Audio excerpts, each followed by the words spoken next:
Me voy hasta Washington con Dolly Esteves, nuestra corresponsal internacional, porque obtuvo parte de la conversación telefónica, obtuvo acceso a parte de la conversación telefónica que sostuvieron Donald Trump y Enrique Peña Nieto, y el trato al presidente de México no fue muy bueno. Dolly Esteves, buenos días. Buenos días. ¿Qué tal? Buenos días a ti, Luis Alberto, y al auditorio. En efecto, no fue muy bueno, por no decir que fue pésimo.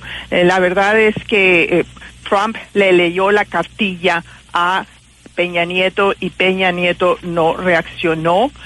Fue una situación pues hasta cierto punto vergonzosa según las versiones que yo tengo. Tengo información confidencial sobre esta conversación que, como hay que recordarle al auditorio, se realizó el viernes pasado, 2 días después de que el presidente Peña Nieto canceló su visita aquí a Washington debido a pues que se estaba escalando la tensión entre estos dos países. El señor Trump sacó un Twitter diciéndole: si no vas a pagar por el muro, mejor ni vengas. Y al presidente Peña Nieto no le quedó otra cosa que cancelar. Después, el viernes, el presidente Trump se comunicó con su homólogo mexicano, Enrique Peña Nieto, y le dijo que Estados Unidos no necesita a México, y en tono amenazante sugirió que si las Fuerzas Armadas mexicanas son incapaces de combatir el narcotráfico, quizá tenga que enviar tropas estadounidenses a México para que asuman la tarea. La amenaza del mandatario estadounidense se dio durante esta conversación telefónica entre ambos mandatarios celebrada el viernes pasado. Según las versiones recogidas, Trump dijo a Peña Nieto: no necesito a los mexicanos, no necesito a México, vamos a construir el muro y ustedes van a pagar, quieran o no, les guste o no. Trump amagó que forzaría a México a pagar por el muro imponiendo un arancel del 10% a las exportaciones mexicanas y del 35% a aquellas exportaciones que más le duelan a México. Poco después, esta versión fue corroborada por el vocero de la Casa Blanca, Sean Spicer, en el sentido de que se estaba contemplando la imposición de un arancel del 35%. Durante la conversación, Trump señaló que los militares mexicanos no están haciendo bien su tarea en el combate al narcotráfico, por lo que sugirió que quizá tenga que enviar a tropas estadounidenses para que asuman la tarea de derrotar a los carteles mexicanos. Fue enfático al afirmar que no va a permitir que las drogas procedentes de México sigan masacrando, así esa fue la palabra que usó, a nuestras ciudades y comunidades. Trump dijo a Peña Nieto, según las versiones, que lo cierto es que él no quería viajar a México en agosto pasado, como ha de recordar el auditorio. En agosto pasado, a finales de agosto pasado, el presidente, el aún candidato presidencial Trump visitó Los Pinos a invitación expresa de Peña Nieto. Según esta versión, él le dijo a Peña: yo ni quería ir a México, y la verdad es que me obligó o me convenció Jared Kushner. Y Kushner, como se sabe, es el marido de Ivanka Trump, la hija de Trump, que es uno de los asesores, además, más influyentes, particularmente en el tema de política exterior. La respuesta de Peña Nieto ante esta insólita embestida de Trump distó mucho de ser firme y digna. Por el contrario, según las versiones recogidas, Peña Nieto balbuceó al tiempo que trató de explicar a su interlocutor que México tiene otra perspectiva que consiste en continuar la relación de manera constructiva. Las versiones recogidas sobre el encuentro son plenamente compatibles, Luis Alberto, con el desprecio que ha expresado Trump desde 2015. En público, o sea, y en privado también balbuceó, dices, lo trató muy mal, por lo que veo la llamada se impuso frente al presidente. Sí, así es. Yo creo que el presidente estaba choqueado o paralizado y no pudo reaccionar, no se defendió, y la verdad es que pues es muy deplorable. Yo considero que el presidente Peña Nieto no es el presidente que México necesita en esta muy peligrosa coyuntura. Se necesita algo con mucha más firmeza que pueda responder y defender los intereses nacionales, e incluso, o sea, cualquier persona, yo en realidad si alguien me trata así telefónicamente le cuelgo y le digo, mire señor, parece ser que aquí no hay bases para seguir hablando, mejor después de que se calme, deme una llamada y a ver si podemos hablar, pero no había nada, no había terreno común entre los dos. Simplemente el presidente Trump lanzó su diatriba, que ya la conocemos, es lo mismo que ha dicho en público, le dijo pagas o pagas. Y bueno, durante la llamada estuvo acompañado Peña Nieto del canciller Luis Videgaray, desde el subsecretario para América del Norte Carlos Sada. Por el lado de Trump también estuvieron su estratega Stephen Bannon, a quien más y más se le identifica como el poder detrás del trono, el yerno famoso Kushner, quien por cierto fue el que acordó esta visita de Trump el año pasado a Los Pinos. Lo negoció con Videgaray.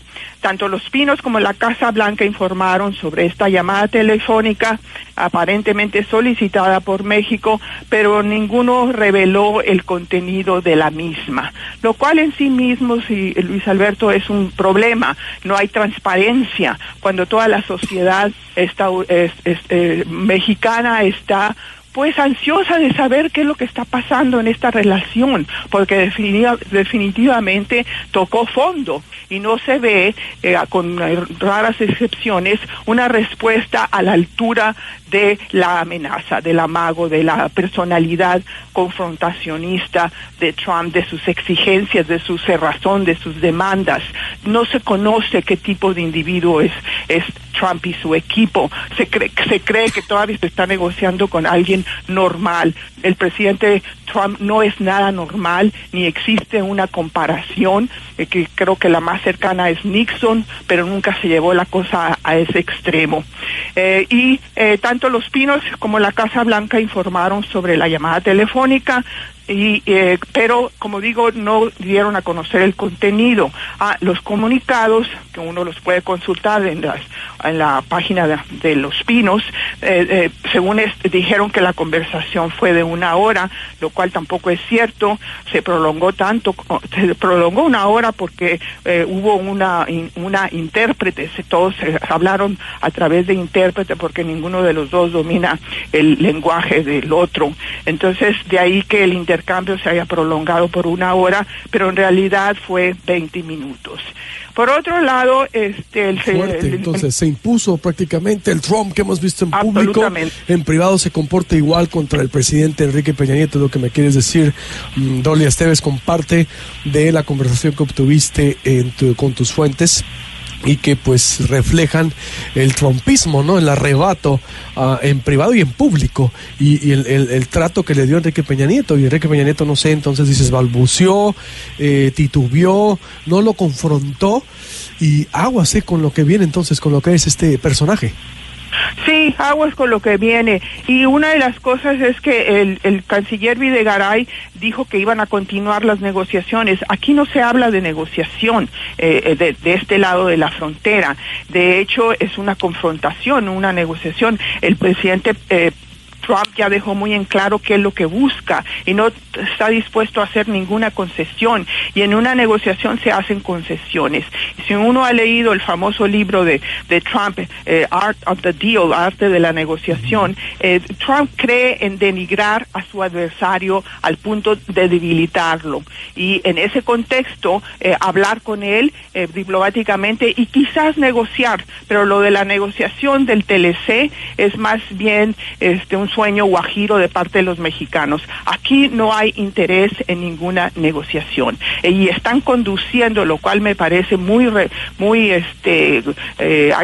grave, muy preocupante. Están conduciendo las pláticas porque no hay negociación aún en lo oscurito. Me decían que ayer, por ejemplo, el canciller Videgaray se reunió en secreto con Craig Deere, que es el encargado de América Latina en el Consejo de Seguridad Nacional de la Casa Blanca, el almirante Kurt Teed, que es jefe del Comando Sur de las Fuerzas Armadas de Estados Unidos, y la embajadora de Estados Unidos, Roberta Jacobson. Esta reunión se llevó a cabo en Tapachula y el tema fue cómo México puede cooperar o seguir cooperando o incluso intensificar la cooperación con Estados Unidos para frenar el flujo de inmigrantes centroamericanos que buscan ingresar a Estados Unidos por México. De ahí la presencia del almirante Teed, que es el jefe del Comando Sur de las Fuerzas Armadas de Estados Unidos.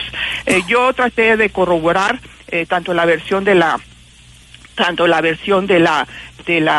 conversación telefónica entre los dos presidentes, como la reunión está en Tapachula de ayer con la portavoz de la embajada, Jessica Simon, y ella declinó confirmar o desmentir que la embajadora Jacobs había participado en este encuentro secreto. Y por su parte, Rafael Lugo, quien creo yo que sigue siendo el director de Relaciones Exteriores, estuvo ahí con Ruiz Massieu y creo que continúa porque aparece su nombre todavía en la página de Relaciones Exteriores. Él no respondió a mi correo electrónico pidiéndole que corroborara la reunión en Tapachula y la versión sobre la reunión, sobre la conversación entre Trump y Peña Nieto. Y bueno, Peña Nieto y Luis Videgaray no van a defender la soberanía nacional, no van a defender los intereses mexicanos porque desconocen ante quién están.